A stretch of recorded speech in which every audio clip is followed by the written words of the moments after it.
McLaren has become the first Formula One team to reveal its 2025 car with a special livery that caught everyone's attention.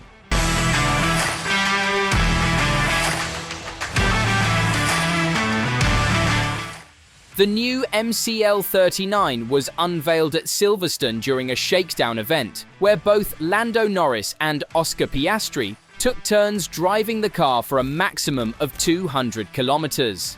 This event was not just a showcase, but also a filming day, which meant fans got to see the real car in action. Unlike most teams that keep their designs hidden for as long as possible, McLaren surprised everyone by giving an early look at its 2025 Challenger. The car was covered in a striking papaya orange and black camouflage livery, but this is not the final design that will be used during the season. Formula One has planned a collective launch event in London at the O2 Arena on February 18th to celebrate its 75th anniversary, and all teams are saving their actual liveries for that occasion. Despite the camouflage, the MCL39 still revealed several key details about McLaren's development direction. Team principal Andrea Stella explained that almost every part of the car had been changed in some way, with both small and major upgrades aimed at improving performance. McLaren had a strong 2024 season, but to fight for the championship in 2025, they needed to push even further. The team has taken an aggressive approach in upgrading the car, with innovations from the front wing to the rear crash structure. Lando Norris joked that McLaren had pushed the boundaries so much that he was relieved everything worked fine in the shakedown. There is always some nervousness when testing a new car for the first time, but the initial run was smooth, which is a good sign for the season ahead.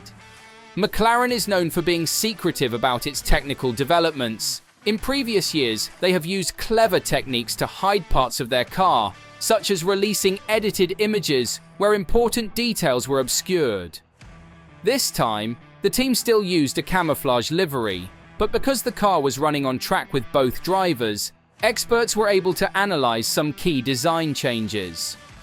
One of the most noticeable upgrades was in the suspension system. McLaren has made adjustments to both the front and rear suspension geometry, which could have a big impact on performance. Former F1 technical director Gary Anderson noted that the team had made significant changes in this area. The front suspension now has a different upper wishbone mounting point, which increases anti-dive characteristics. This means the car will not dip as much when braking, helping with stability. At the rear, it appears McLaren has also adjusted the wishbone geometry to better control how the car behaves under acceleration and cornering. These changes should make the MCL39 more predictable and consistent, which is crucial for maximizing aerodynamic efficiency. McLaren has focused on ensuring that the car maintains a stable aerodynamic platform under all conditions. This is something Red Bull perfected early in the current regulations, and McLaren has been working hard to match that level. A stable aerodynamic platform helps keep airflow consistent, which improves downforce and overall performance. McLaren made solid aerodynamic improvements during the 2024 season, but mechanical changes like suspension adjustments take more time to develop and are best introduced in the off-season. With Formula One's cost cap limiting how much teams can spend, making the right upgrades at the right time is crucial.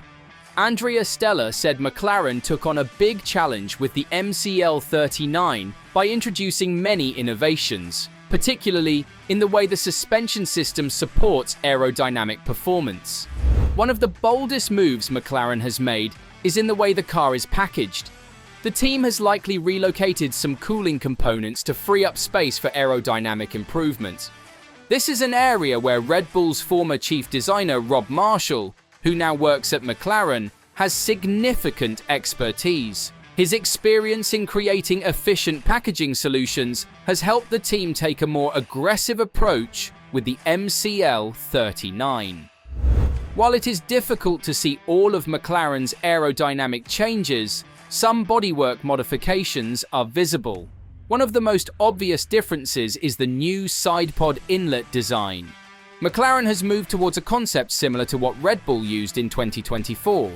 The previous box-shaped inlet has been replaced with a more vertical design, but McLaren's version is not as extreme as Red Bull's, suggesting they have taken inspiration while still following their own aerodynamic philosophy. Most of the critical aerodynamic work in modern F1 cars happens beneath the floor, which is not visible from the outside. The ground effect regulations introduced in 2022 have made underfloor aerodynamics more important than ever. Teams spend a lot of time optimizing airflow beneath the car to generate maximum downforce without increasing drag. While McLaren has not revealed much about its underfloor design, the suspension changes suggest they have worked on improving stability, which would help make their aerodynamic package more effective. Another factor that will be crucial for McLaren in 2025 is how quickly they can continue to develop the car throughout the season. In 2024, the team made huge progress with mid-season upgrades, and they will need a similar approach to stay competitive this year. The MCL39 is designed with future development in mind, meaning McLaren expects to introduce more performance upgrades as the season progresses. McLaren's early reveal of the MCL39 has created excitement among fans and experts. The team has taken a bold approach with its design, and the changes suggest they are aiming for big improvements. While the camouflage livery hides some details, the technical upgrades are clear. The suspension modifications, aerodynamic refinements, and improved packaging all point to a car that has been carefully developed to maximize performance. The Formula One season is long, and success depends on both a strong car and continuous development. The official livery will be revealed at the London event on February 18th, but for now, the focus is on testing and making sure the car delivers on its potential. The airbox is also bigger than before, which could be linked to how the team has adjusted the engine cover. The new design helps control temperature and improves aerodynamics. One key reason for the change in the airbox is weight distribution. The airbox is located at the highest point of the car. By making it wider and shorter, McLaren may have reduced the weight of the rollover bar structure. A lower center of gravity makes the car more stable when cornering at high speeds. Another interesting detail is a new vertical wing on the side of the cockpit, just before the monocoque meets the back of the halo. This part helps control airflow and improves efficiency. And that's all we have for today's episode. Don't forget to give this video a like, smash that subscribe button, and also ring that notification bell while you're down there.